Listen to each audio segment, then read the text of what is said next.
पिताजी ने बुलाया एक दिन सुबह सुबह नाश्ते पर और बड़े गंभीर स्वर में बोले, और तुम हो 25-27 साल के, छोटी बहन है 20 साल की, वो बिंदिया बड़ी हो गई है, उसके ब्याह का कुछ देखना पड़ेगा। उन्होंने इतनी गंभीरता से बोला कि तुमको लगा कि बात सही ही होगी, नहीं तो ये आदमी किसी मूर्खता की बात पे इतना गंभीर कैसे हो जाता। तो तुमको लगा ये बात सही होगी, तो तुम्हारा कर्तव्य बन गया अब बिंदिया की शादी कराना। अब भुगतो, बिंदिया का दहेज इकट्ठा कर रहे हैं, बिंदिया का कॉलेज छुड़ा रहे हैं, 20 साल की है, 21 साल का होते होते अम्मा बन गई बिंदिया। जब पिताजी बुलाएं तो ये मत देखो कि उनकी कितनी गंभीर आवाज है, अब बिंदिया की शादी, थम जाओ ना। ये तुम्हारा या मेरा कर्तव्य कैसे हो गया ये तो बता दो। बिंदिया वोट देगी तो तुमसे मुझसे पूछ के नहीं देगी। बिंदिया को अगर ड्राइविंग लाइसेंस मिलना होगा तो उसकी टेस्टिंग होगी, तुम्हारी हमारी नहीं होगी। बिंदिया मरेगी तो साथ में ना बाप मरेगा ना भाई मरेगा। तो ये तुम्हारा हमारा कर्तव्य कैसे हो गया? अब बिंदिया बड़ी हो रही है, हमें तो कुछ देखना पड़ेगा। और एकदम भाई ऐसा हो गया गुरु गंभीर जिम्मेदारी वाला, क्या कर रहा है आजकल बहन की शादी का कर्तव्य। अब मेरा रोज का देखना होता है कि मेरे पीछे कोई बल है, कोई फोर्स है जो, जैसे मैं सुबह उठा, मैं ऑफिस की तरफ चल दिया, बैग लिया और चल दिया, तो एक डर है पीछे जो मुझे उधर जाने के, लेकिन मेरा वहां जाने का इच्छा नहीं रहता है कहीं पे। और मैं देखता हूँ कि हर एक चीज में ना, छोटी छोटी गतिविधि में मैं डरा हुआ रहता हूँ। अगर यदि मैं डरा ना हूं तो मैं वो काम नहीं करूंगा। देखो, जिन वजहों से तुम अपने ऑफिस को भाग रहे हो, जो जिम्मेदारियां और कर्तव्य तुम उठा रहे हो, थोड़ा गौर करके देखना पड़ेगा कि वो सचमुच तुम्हारे कर्तव्य हैं भी कि नहीं।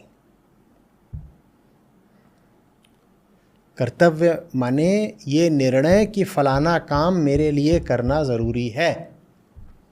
कर्तव्य माने ये फैसला कि ये काम मुझे करना चाहिए, इसको कर्तव्य कहते हैं।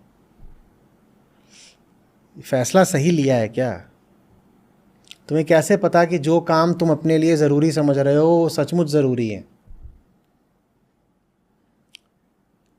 हम हर छोटी छोटी चीज़ पर ज़िंदगी में संभव है कि विश्लेषण कर जाएं, लेकिन जो ज़िंदगी के सबसे मूलभूत मुद्दे होते हैं उनका तो हम कभी परीक्षण विश्लेषण करते ही नहीं। उनको तो हम मानते हैं ये तो है ही ऐसा, नहीं ये तो है ही ऐसा, तो कैसे पता ये है ही ऐसा। और अगर तुमने जो सबसे मूलभूत मुद्दे हैं उनको ही बिना परखे बस मान लिया है, तो अब बाकी छोटी मोटी चीज़ों में बहुत परखने खोजने से क्या मिलेगा तुम्हें? क्या मिलेगा?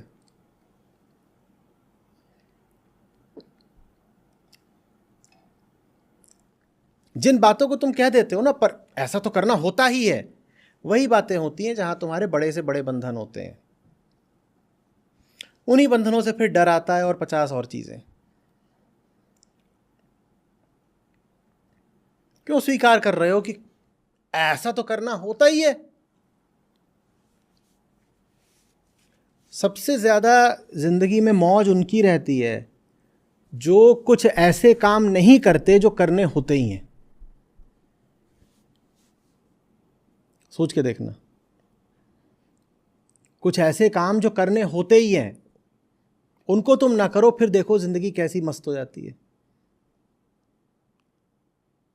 पर हम कर्तव्य रूप में पकड़ लेते हैं, हम कहते हैं पर ये तो करना है ही, ये तो करना है ही।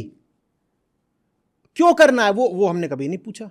बाकी सब 2 कौड़ी की बातें हम दिन रात पूछते हैं। पेनी वाइज पाउंड फूलिश, सब छोटी छोटी बातों में हम बड़े चतुर हैं, लेकिन जो एकदम मूल बातें हैं जिंदगी की, वहां हम अंधानुकरण करते हैं। कोई सवाल नहीं हमारे पास, पर क्यों, ये क्यों करना है? उसका वो तो कर्तव्य है, तो करना ही होता है ना, सब करते हैं तो मैं भी करूंगा, पर क्यों? और वो बिल्कुल बुनियादी बातें होती हैं और सबसे बड़ी बातें होती हैं। तुमने अगर वहां गलती कर दी है तो उसके बाद अब छोटे छोटे त्रुटि सुधार से कुछ नहीं होता।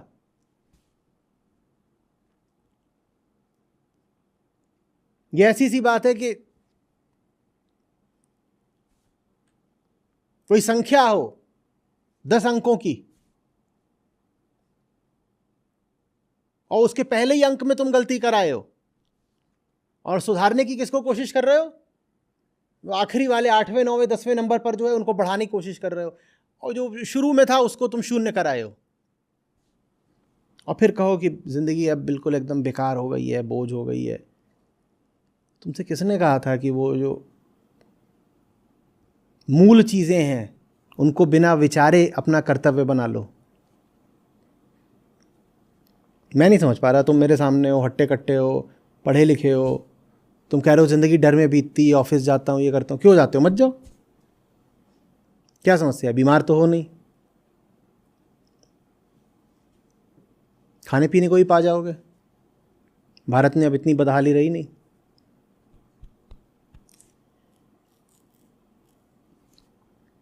इसलिए कर्तव्य का मुद्दा बड़े विचार का होता है।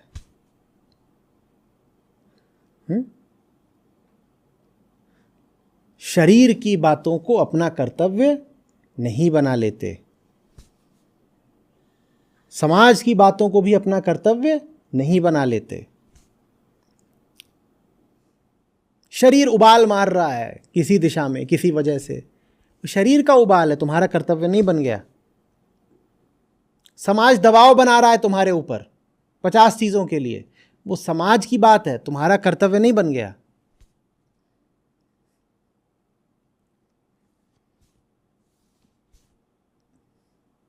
और जिसने अपने लिए गलत कर्तव्य चुन लिया उसे अब कौन बचाएगा?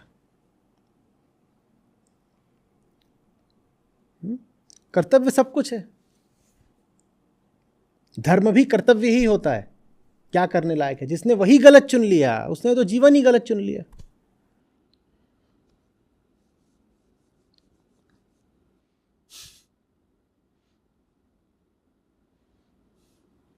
लोग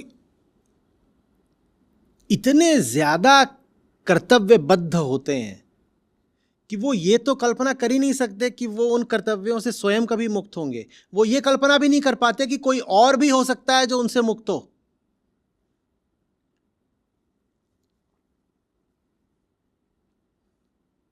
अब कोई वीडियो जाता है हमारा, वो मान लो बच्चों के ऊपर है, कि बच्चों की कैसी परवरिश हो, या कोई भी और मुद्दा बच्चों से संबंधित, तो उस पर नीचे ऐसे कमेंट आएगा, क्या यही बात आप अपने बच्चों से कह सकते हैं? क्या यही बात अपने बच्चों से कह सकते हैं? उसको ये बात कल्पना में भी नहीं आ रही है कि कोई ऐसा हो सकता है जिसके बच्चे ना हो। उसको ये तो पक्का ही है कि बच्चे करना उसका कर्तव्य है, उसको ये भी पक्का है कि बच्चे करना मेरा भी कर्तव्य है, तो मेरे भी होंगे।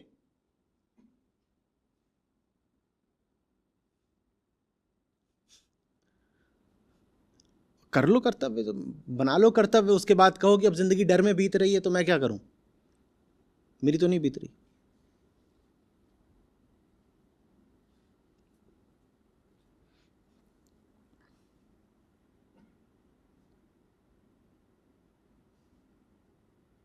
और कोई बड़ा मुद्दा है नहीं, यही मुद्दे हैं।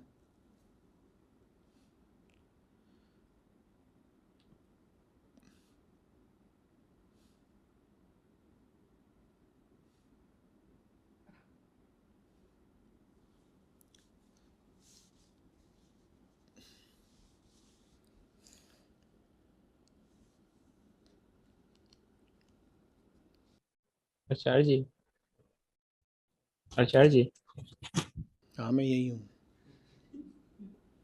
आप हैं ना, लेकिन अरे मेरे होने से क्या हो गया? चला तो तुम अपनी ही रहे हो ना।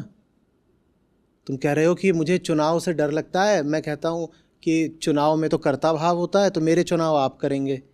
जो चुनाव तुम्हारी जिंदगी को बोझ बना रहे हैं वो मैंने करे थे या तुमने करे थे?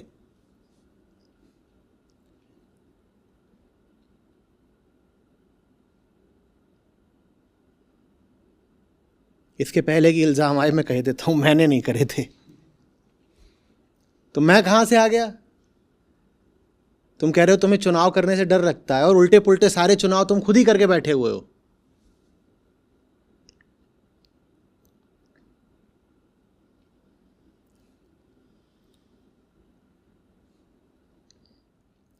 अंधे मत हो जाया करो, पूछा करो चीजों को, समझो।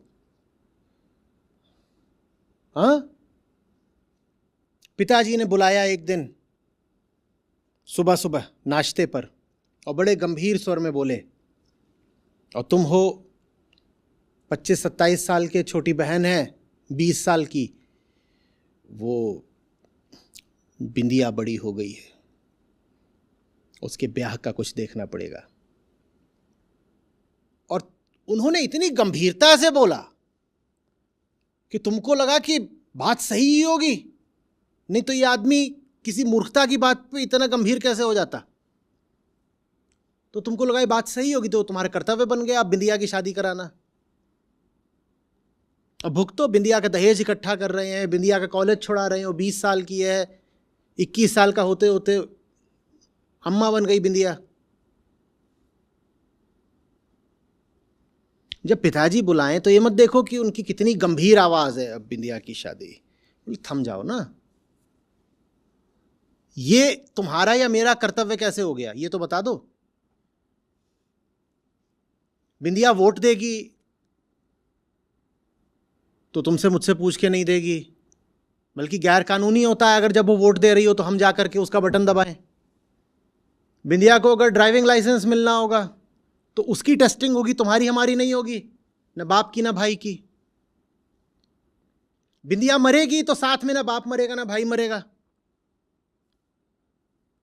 तो ये तुम्हारा हमारा कर्तव्य कैसे हो गया, अब बिंदिया बड़ी हो रही है, हमें तो कुछ देखना पड़ेगा। और एकदम भाई ऐसा हो गया गुरु गंभीर जिम्मेदारी वाला, क्या कर रहा है आजकल, बहन की शादी का कर्तव्य। मत स्वीकार करो कर्तव्य, कहला लो गैर जिम्मेदार, यही बोलेंगे ना लोग, इर्रिस्पॉन्सिबल है। देखो,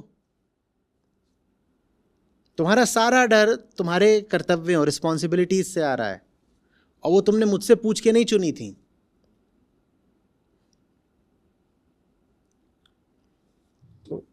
सर जी सारी जिम्मेदारी मेरी है।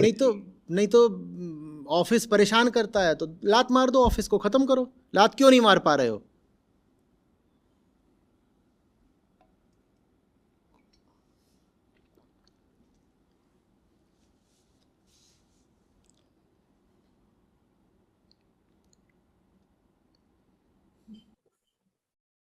उसमें आचार्य जी दो चीज, एक तो ये है कि आप जैसे डायरेक्ट कह देते हैं ये तुमने किए थे उल्टे पुल्टे चुनाव, ठीक है, लेकिन आचार्य जी आपसे ही सीखे भी हैं, दूसरा देख भी रहे हैं कि एक तो कहीं ना कहीं एक पार्ट आता है कि एक जैसे आप जैसे काम वासना को लेके आप कहते हैं कि तो वो देखते हैं कि वो है और एक उसका भी फोर्स है। दूसरा ये देखते हैं कि अब जितनी भी चीज है तो ये मैंने चुनाव कहाँ पे किया, कितना कॉन्शियस लेवल पे मैंने किया।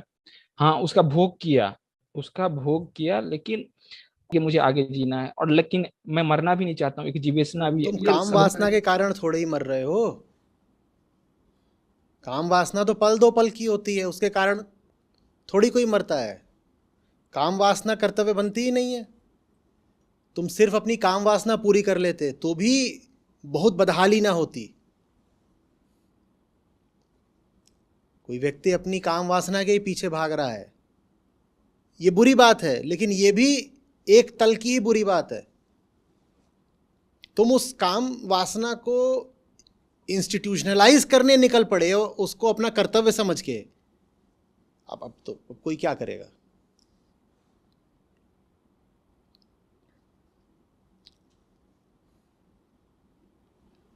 सवाल पूछना पड़ता है, और अभी भी कुछ बिगड़ नहीं गया। अभी भी पूछोगे तो आगे के झंझटों से मुक्त रहोगे।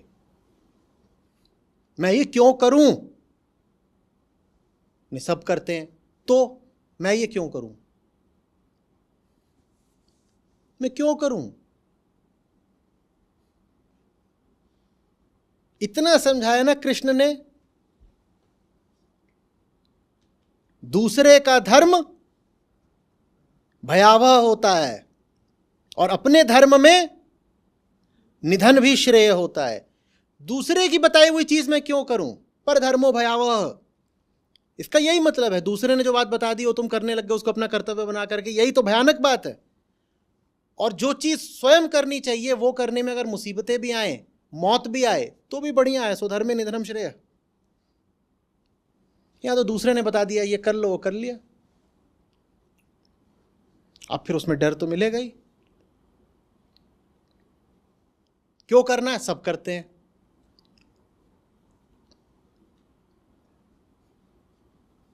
सब करते हैं तो मैं भी करूंगा।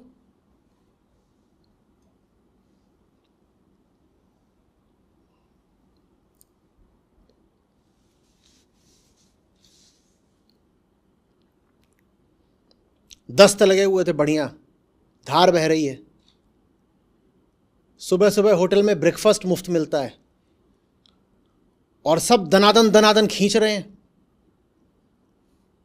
मुफ्त है, काहे ना खींचे, पूरा बुफे सजा हुआ है। और भाई को है डायरिया।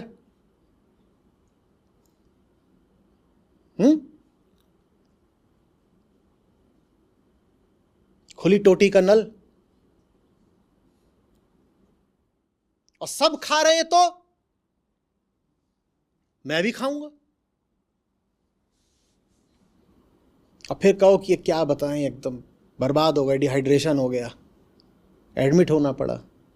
तुम ये देखो ना, तुम्हारे लिए क्या सही है, दूसरे के धर्म का पालन क्यों कर रहे हो? दूसरे सब करते हो तो करें, मैं कैसे कर सकता हूं? सिर्फ इसलिए कि दूसरे कर रहे हो, चीज मेरे लिए नुकसानदेह है, सबके लिए होगी अच्छी, मेरे लिए नहीं अच्छी है।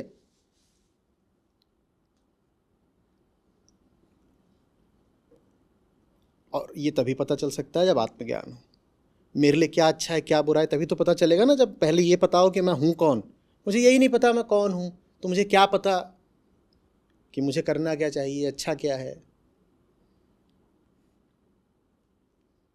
सबके पास फलानी चीज है, सबके पास फलानी चीज है, मेरे पास नहीं है, मुझे भी चाहिए। तू करेगा क्या उसका? सबके पास घर है, मेरे पास भी घर होना चाहिए, क्या करेगा? घर माने क्या करेगा क्या उसका? नहीं मेरे पास भी होना चाहिए, तू करेगा क्या उसका? नहीं मेरे पास भी होना चाहिए, तू करेगा क्या उसका? नहीं सबके पास है। ये क्या तर्क है? क्यों? तेरे पास अभी घर है, वो किराए का है, तो छत नहीं उसमें, दरवाजा नहीं है, फर्श नहीं है, भाई सबके पास है, मेरे पास भी होना चाहिए। ये हमारा आंतरिक संवाद होता है, बस ऐसे ही। क्यों चाहिए? क्योंकि उसके पास है। क्यों किया? क्योंकि उसने भी किया। क्यों किया? क्योंकि उसने कह दिया।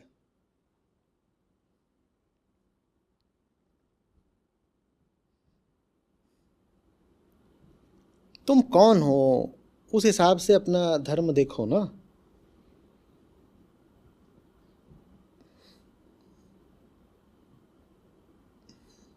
आत्मज्ञानी को नहीं शोभा देता संसारी पचड़ों में बेवकूफ बनना। आत्मज्ञानी जा करके संसार के पचड़ों में फंसे, अपनी दुर्दशा कराए, अपना अपमान कराए, दुख पाए, ये शोभा की बात नहीं है। और एक चीज और अच्छे से समझना, संसारी संसार में फंसा हुआ रहे और चक्की पीसता रहे, उसे कम दुख होगा। पर ज्ञानी संसार में जाए और फंसे और चक्की पीसे, उसकी महान दुर्दशा होगी। तो अगर ज्ञान कुछ मिलने लगा है तो उसके साथ इंसाफ भी करो।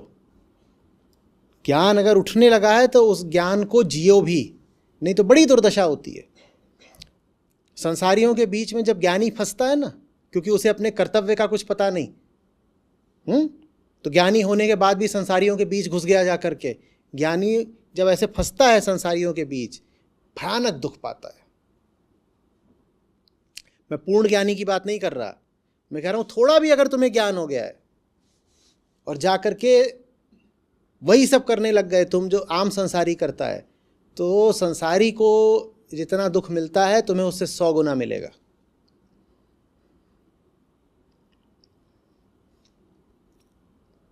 अपना धर्म याद रखो, तुम अलग हो, वो अलग है। तुम्हें उनके धर्म का पालन करने की कोई जरूरत नहीं, ठीक वैसे जैसे वो तुम्हारे धर्म का पालन नहीं करते। लेकिन ये सदा की रीत रही है। संसारी अपना धर्म नहीं छोड़ता, अगर उसे धर्म बोल सके तो, जो भी है उसका कृत्रिम कर्तव्य कह लो उसको, अभी मैं उसको धर्म कह देता हूं। संसारी अपना धर्म नहीं छोड़ता। तुम भजन गा रहे होगे, 10 ज्ञानी मिलकर के भजन गा रहे होंगे, संसारी आकर के उसमें नहीं बैठ जाएगा। संसारी कहेगा पता नहीं क्या, मुझे क्या लेना देना। 10 ज्ञानी मिलकर अष्टावक्र पे चर्चा कर रहे होंगे, संसारी आकर के उसमें नहीं बैठ जाएगा। लेकिन संसारी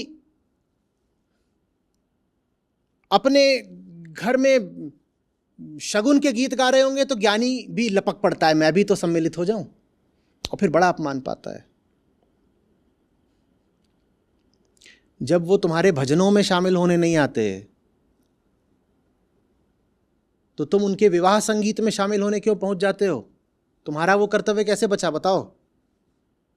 उनको अपने कर्तव्य का पता है, उन्हें पता है उन्हें क्या करना है, तुम्हें तुम्हारा कर्तव्य क्यों नहीं पता है?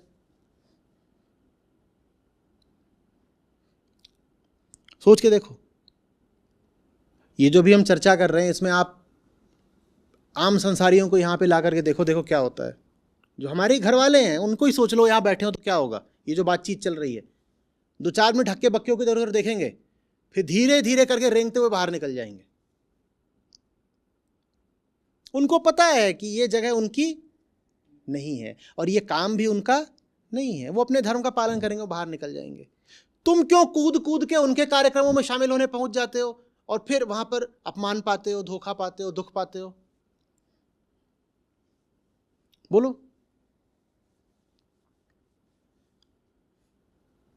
यही परधर्म है, तुम दूसरे का कर्तव्य निभा रहे हो।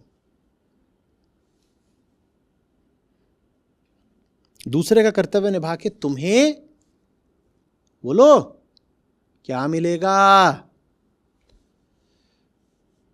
तुम्हें क्या मिलेगा?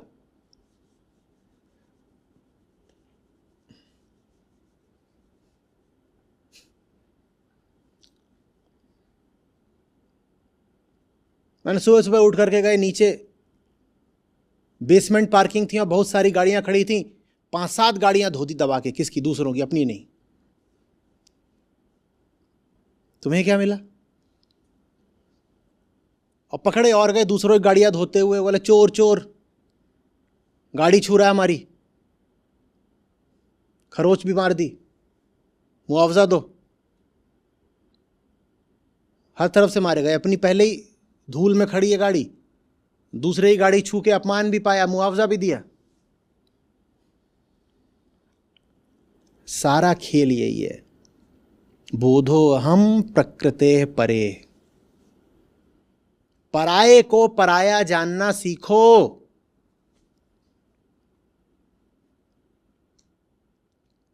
वही पर शब्द आता है प्रकृते परे में भी और पर धर्म में भी। पर जो तुम्हारा नहीं है उसको अपना क्यों बनाते हो?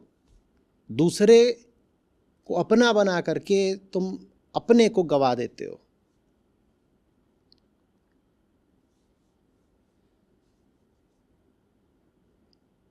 अब जो हो गया सो हो गया, बीती ताही बिसार दे, आगे की सुध ले। समझे बात को?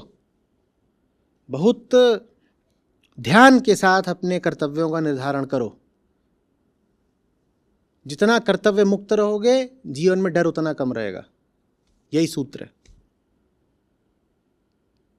चलिए आगे बढ़िए।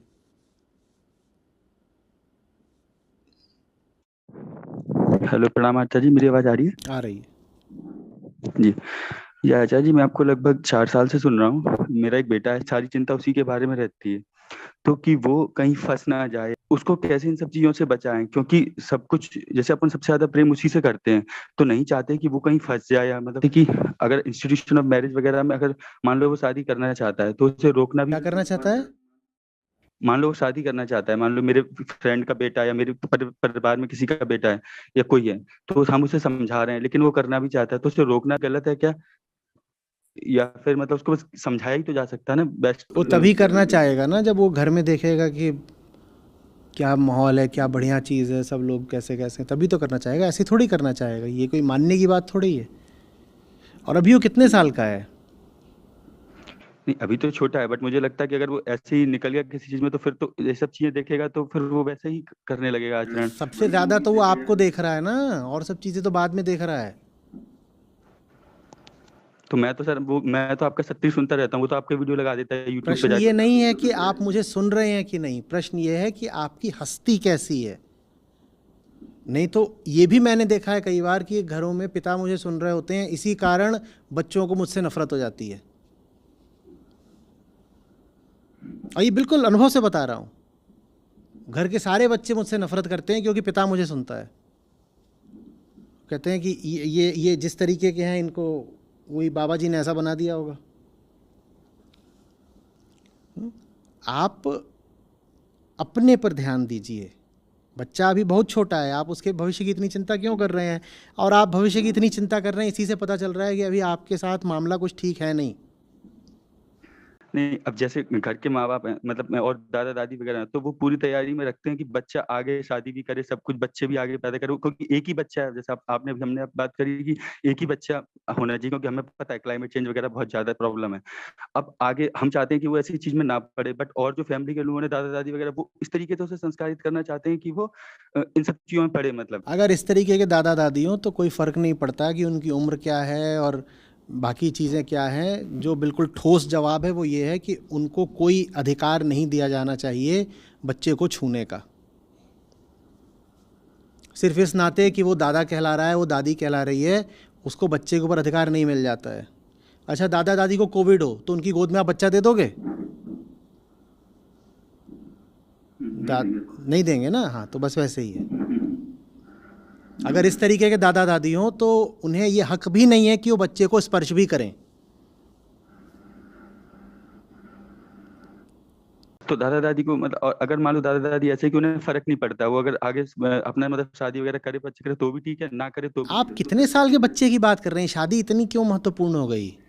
नहीं सर, मैं जैसे अब मेरा बच्चा तो छोटा है, बट फैमिली में और भी लोग हैं जिनके बच्चे थोड़े बड़े हो गए, जैसे 22 साल के हैं, 23 साल के हैं, तो उनको अगर मैं समझाता हूँ कि इस चीज में मतलब कम पड़ो, जैसे मेरे मामा के बच्चे हैं बड़े बड़े या चाचा के बच्चे हैं बड़े बड़े, तो उनको समझाना मुश्किल हो जाता है।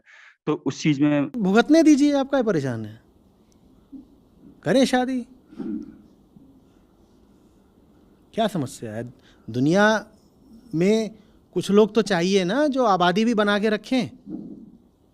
हमारी तरफ एक कहावत है कि सब कुत्ते बनारस चले जाएंगे तो दोना कौन चाटेगा?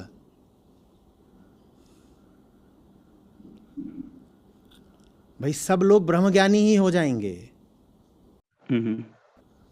तो ये सब जो जीवन के साधारण काम होते हैं, ये सब कौन करेगा? ये सब करने वाले भी तो लोग चाहिए ना। सबको नहीं उम्मीद रखनी चाहिए कि सबको बिल्कुल जो आखिरी अमृत है वो मिल ही जाना है। नहीं मिलना सबको। मतलब सर ऐसा लगता है कि जैसे उनके तीन बच्चे हैं मान लो, तो लगता है एक दो बच्चे ना भी शादी करें तो चलेगा, एक ही की शादी कर कि लो। आप थोड़ी तय कर लोगे, वो 22-24 साल के हैं, वो तो अपनी ज़िंदगी वो देखेंगे ना। आप क्यों इतना परेशान हो रहे हो? आप जितना बता सकते थे बता दिया। 22-24 साल अच्छी खासी वयस्क उम्र होती है। अब उसको नहीं समझना तो नहीं समझेगा। वो है क्या यहाँ अष्टावक्र गीता में हमारे साथ? नहीं सर, वो आपकी वीडियोस वगैरह भेजता रहता हूँ तो बस उतना ही देखते रहते हैं, मतलब वही थोड़ा वही बहुत। लोग हैं फिर जो ब्लॉक होते हैं। आप वीडियो भेजते हो, उसमें गाली लिखते हैं, फिर एक पूरी टीम लगी हुई उन्हें ब्लॉक करने के लिए। नहीं मतलब सर, बट मतलब वो उस चीज को ज्यादा महत्व दे देते हैं आपकी बात से। किस चीज़ को? जैसे कि मान लो शादी करनी है, बच्चे भी करने हैं, मतलब वो फैमिली वगैरह चलाना है, और तो सभी लोग ऐसा करते हैं, मैं क्या करूं इसमें? आप क्यों परेशान हो रहे हो?